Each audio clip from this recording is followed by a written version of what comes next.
must go because you are homesick for your father's house. But why did you steal my household gods? Jacob answered Laban, because I was afraid, for I thought, suppose you take my daughters from me by force. The one with whom you find the gods of yours, let him not live here before our kinsmen. Search my possessions and take whatever you find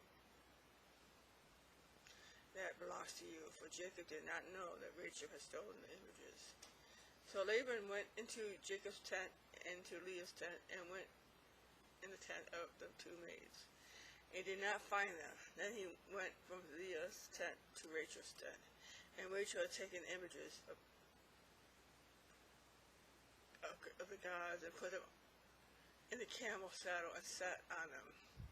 Laban searched and felt through all the tents, but did not find them. Rachel said to her father, do not be displeased, my lord.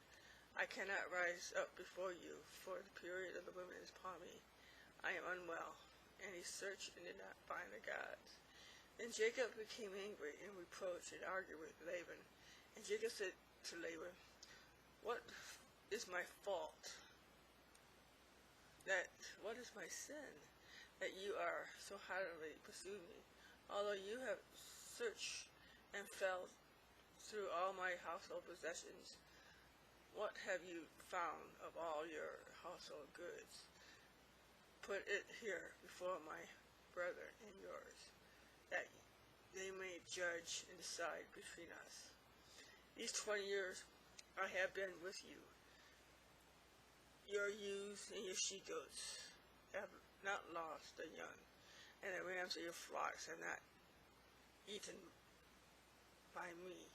I did not bring you the carcass of animals torn by wild beasts. I bore the loss of it.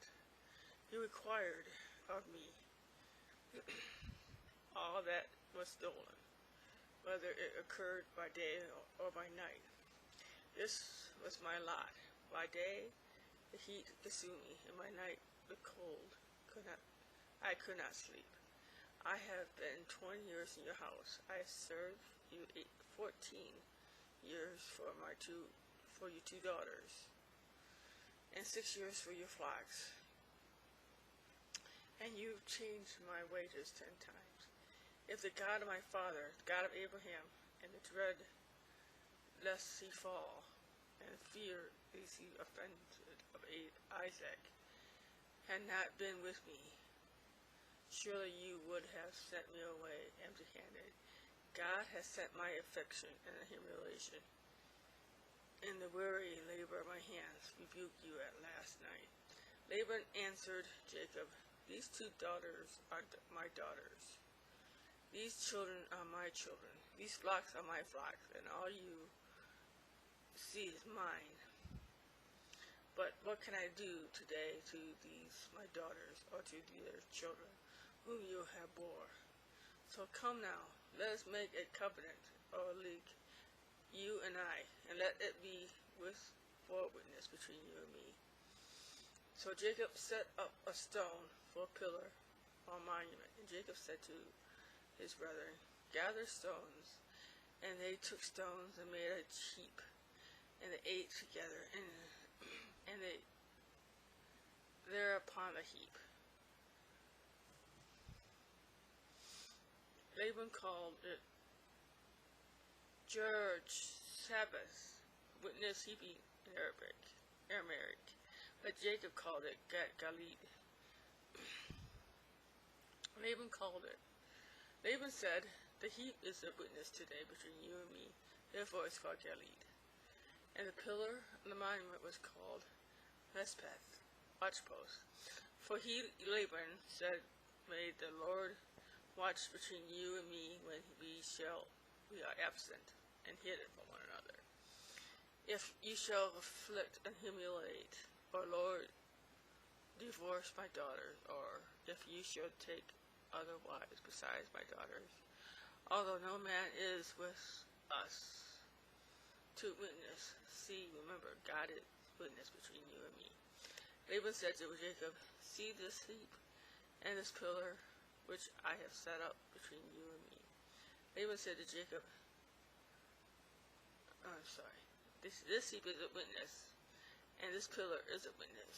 I will not pass by this heap to you, and that you will not pass this heap and this pillar to me.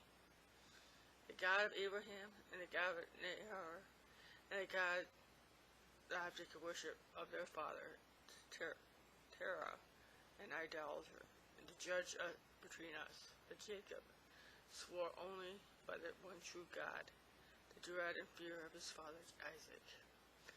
And then Jacob offered a sacrifice on the mountain and called his brethren to eat food. And they ate food and lingered at night on the mountain.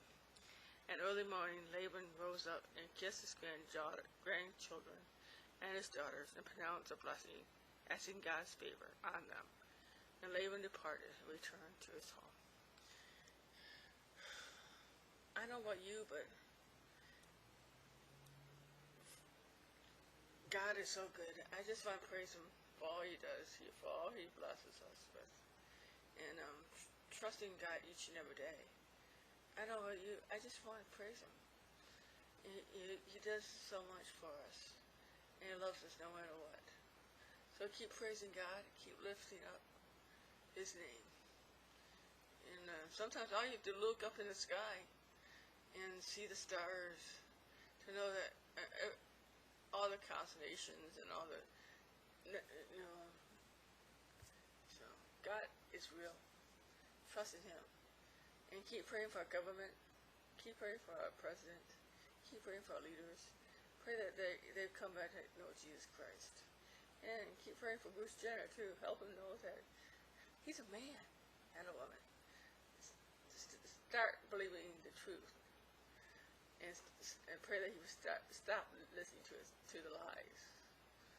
So, keep looking up, keep trusting God.